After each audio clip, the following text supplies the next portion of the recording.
또용주TV의 또용주 김영훈입니다. 이강인 선수가 시즌 2호 골을 장렬시켰습니다. 빠바바밤.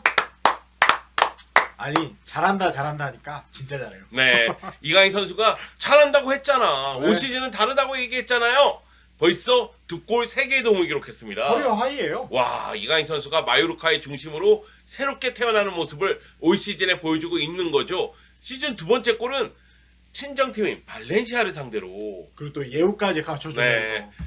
미안하다 이야기도 하면서 루시엔도 한번 해주고. 네. 아 로시엔토 하면서 네, 이강인 선수가 세레머니를 했습니다. 세레머니를 안 한 거라고 얘기해야 되나요?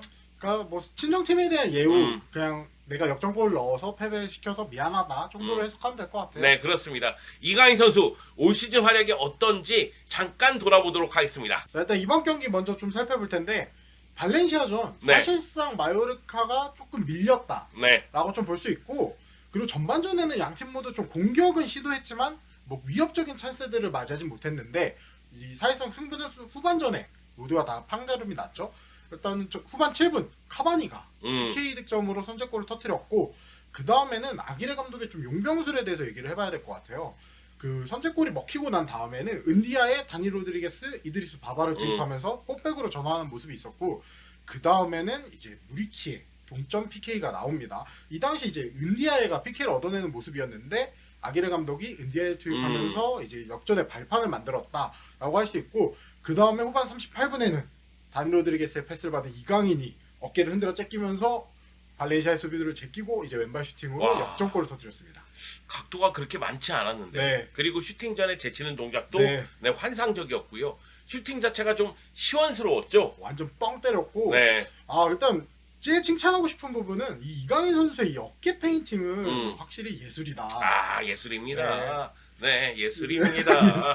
네, 자 이강인 선수가 말 그대로 결승골을 넣으면서 이 경기의 주인공이 됐고 이 경기의 맨 오브 더 매치로 또 선정되기도 했고, 네. 이강인 선수의 경기가 아니었나. 하물며 이 경기는 발렌시아 팬들이 이강인에 대해서 궁금증을 좀 자아낼 수 있는 경기였거든요. 왜냐하면 지난 시즌에 이강인 선수가 발렌시아전에서 퇴장을 당했어요. 그렇죠. 그러니까 이강인 선수가 뭔가 보여주고자 하는 욕구가 강하다 보니까 거친 플레이가 나왔고 퇴장을 당했었거든요.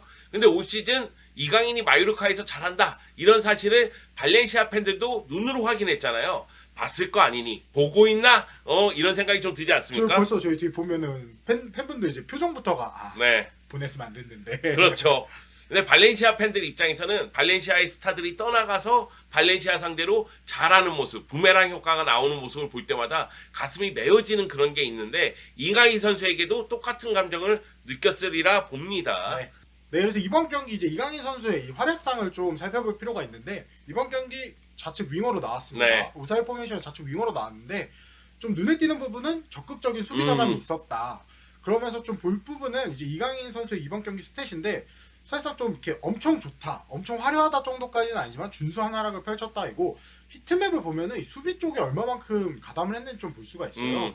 이 모습을 통해서 우리가 볼 수 있는 게 수비 스탯은 빵인데 수비에만 너무 가담한 건 체력만 뺀 거 아니냐라는 얘기를 하실 수 있을 것 같은데, 이날 이강인 선수는 대체적으로 이 자오메 코스타가 이제 저스틴 클라이베르트와 1대1 상황을 계속해서 마킹하고 있을 때 그 뒤쪽에서 배후 침투해주는 발렌시아 선수들 좀 막는 역할을 많이 볼 수 있었고, 그러고 나서 결승골까지 터뜨리면서 이날 MVP 오브 더 매치에 선정이 됐습니다. 네, 이강인 선수가 지난 시즌만 하더라도 수비하기 위해서 열심히 뛰었는데 비효율적인 움직임이 많았어요. 그렇죠. 그리고 거친 플레이가 좀 있었습니다. 그러다 보니까 카드도 받는 모습이 있었거든요. 근데 올 시즌은 수비하는 마인드가 좀 달라진 것 같아요. 네. 그러면서 전체적으로 경기에 임했을 때 수비의 가담을 굉장히 많이 합니다. 그리고 이건 어쩔 수 없는 것이 아기레 감독이 올 시즌 전체적으로 봤을 때는 5-4-1 포메이션 또는 5-3-2 포메이션을 가동하고 있기 때문에 수비 쪽에 집중할 수밖에 없는 거죠. 선수비 후역 전술을 쓰니까. 그러다 보니까 이강인 선수가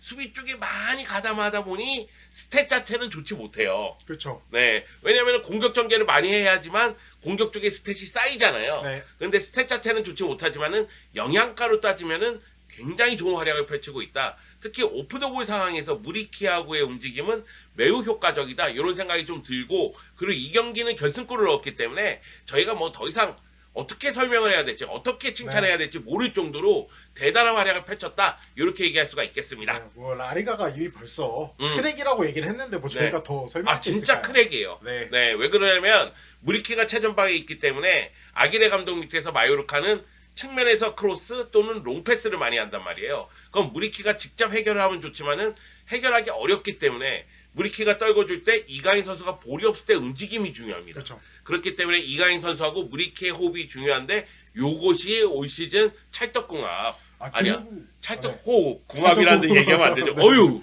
어휴. 네 큰일 날 뻔했네. 그리고 또 공격 상황에서 좀 눈여겨볼 부분들은 이제 이강인 선수가 좌측 측면에서 볼을 잡고 계속해서 이 수비 압박이 있는데도 계속해서 무리키의 위치를 확인하는 모습을 좀 볼 수 있습니다. 네.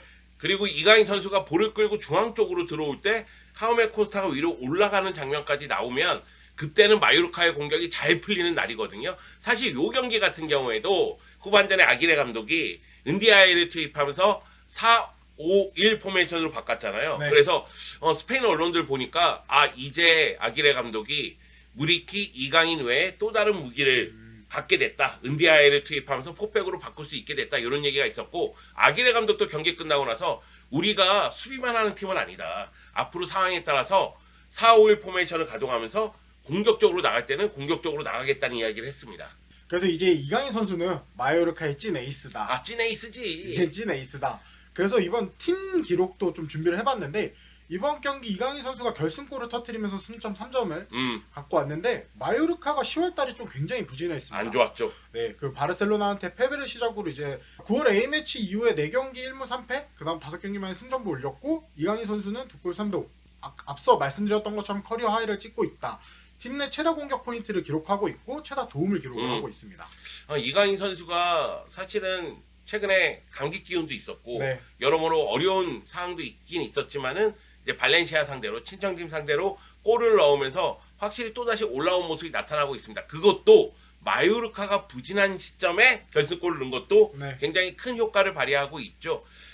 마요르카가 A매치 이후에 상대들이 좋지 못하긴 했어. 그렇죠. 바르셀로나라든가 세비야라든가 소시에다드라든가 물론 이제 세비야는 좀 안 좋은 상태이긴 하지만 그렇다 할지라도 역시 이제 강팀들을 상대하다 보니 어려움이 있었거든요. 발렌시아 원정도 마요르카 입장에서는 어려운 경기예요. 그렇죠. 그럼에도 불구하고 이강인의 활약을 앞세워서 승리했으니까 이강인의 가치는 더욱더 높아지지 않았나 이런 생각이 들고요. 이강인 선수가 한 시즌에 가장 많은 골을 넣은 게 2골이에요. 네. 네, 그쵸? 2019-20 시즌.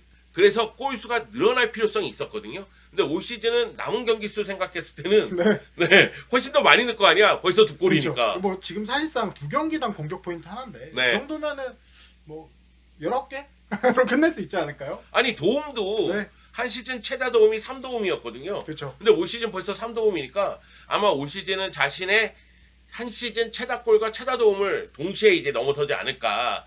네, 그런 생각이 듭니다. 사실 이강인 선수가 발렌시아에서는 출전 기회를 제한적으로 받았었고 마요르카에서는 이제 팀에 적응하는데 어려움이 있었고 그러다 보니까 기대만큼의 공격 포인트를 기록하지 못한 건 사실이죠. 근데 올 시즌은 완전히 다른 모습을 보여주고 있으니까 기대감이 더욱더 높아지고 있습니다. 아기레 감독이 경기 후 인터뷰를 통해서 이제 경기 전에 이강인 선수와 나눈 대화를 좀 얘기를 했는데 이강인 선수가 지난 시즌에 발렌시아전에서 퇴장을 당했다라고 말을 했다고 해요. 그러면서 메스타야 원정에서 도발당하지 말고 냉담하게 경기를 풀어달라고 요청을 했는데 오늘 정말 잘했다라고 얘기를 했습니다. 네, 사실 이강인 선수가 코너킥 차러 갈 때마다 메스타야에 있는 발렌시아 팬들이 야유를 보냈거든요. 엄청 조롱했죠. 네, 그럼에도 불구하고 심리적으로 많이 흔들리지 않고 골을 넣은 것 자체가 선수로서 많이 성장했다는 얘기겠죠. 네. 그러고 나서 이강인 선수는 경기 종료에 이제 발렌시아를 좀 리스펙을 했습니다.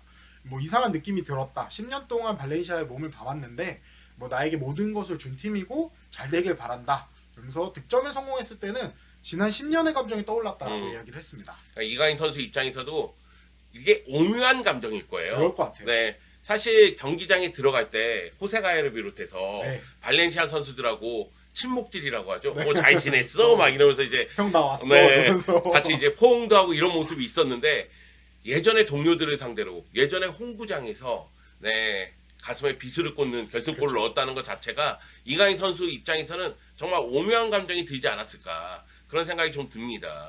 네, 그리고 스페인 마르카에서는 또 이강인 선수에 대해서 극찬을 했습니다. 메스타이어로 돌아서 춤을 추듯 네. 활약을 했다.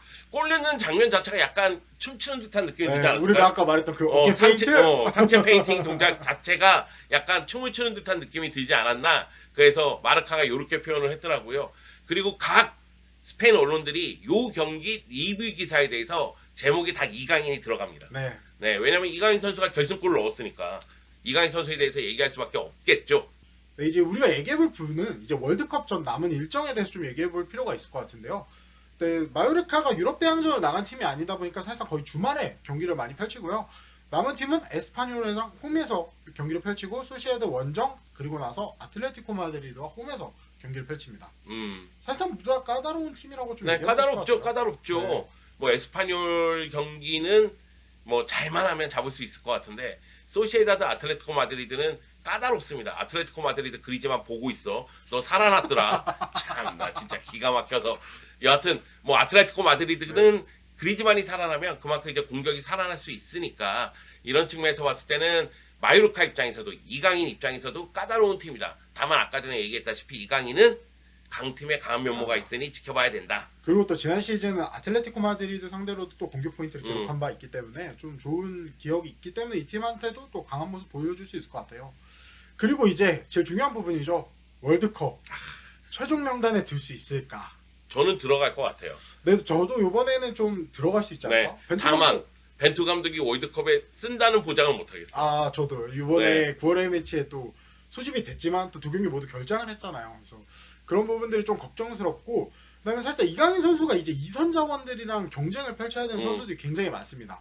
사실상 손흥민, 황희찬 이 두 선수는 이제 완전히 그냥 주전 선수라고 봐야 될 것 같고 저는 이재성까지도 거의 주전이라고 네, 봐요. 그리고 뭐 권창훈 뭐 조금 더 내려가면 백승호 선수까지도 이제 좀 경쟁을 펼칠 수 있을 것 같은데 이강인 선수가 요 멤버 안에 좀 들 수 있을지 최종 명단은 11월 12일 날 나옵니다. 근데 최종 명단에는 들어가겠지만 월드컵에서 모습을 드러냈지 요것이 이제 관건인 것 같은데 물론 이제 명단에서도 제외될 수는 있습니다. 네. 그런데 이강인 선수에게는 월드컵 무대에 가서 벤치만 앉아 있더라도 또 다시 발전할 수 있다는 생각이 들어요. 저도 그럴 수 있을 네. 거라는 생각이 들어요. 그러니까 월드컵 무대에 나가서 경기를 지켜보고 뛴다면 더 발전하겠지만 그것만으로도 더 성장의 동력을 얻어내지 않을까 그런 생각이 좀 듭니다.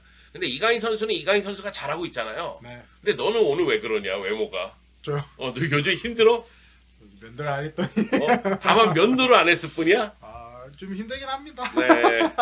야 이강인처럼 잘해봐 이강인처럼. 너는 우리 또영주 TV의 이강인이란 말이야. 제가요? 28인데 무슨 이강인 선수가 아빠와 아들. 아빠. 이강인이야 너는. 여러분 조회수 좀 부탁드리겠습니다. 네.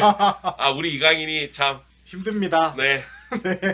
마유르카에서 잘하고 있는 이강인 다시 한번 응원합니다. 네. 지금처럼 공격 포인트를 팍팍 올려줬으면 좋겠어요. 그리고 골을 좀 많이 넣어줬으면 좋겠다. 역시 골만큼 팬들에게 강한 인상을 남긴 건 없으니까. 그리고 또 도움도 또 아까 저희가 앞서 말씀드렸던 것처럼 뭐 2경기당 공격 포인트 하나면 19개다 했는데 그냥 기분 좋게 한 텐텐 하시죠. 네.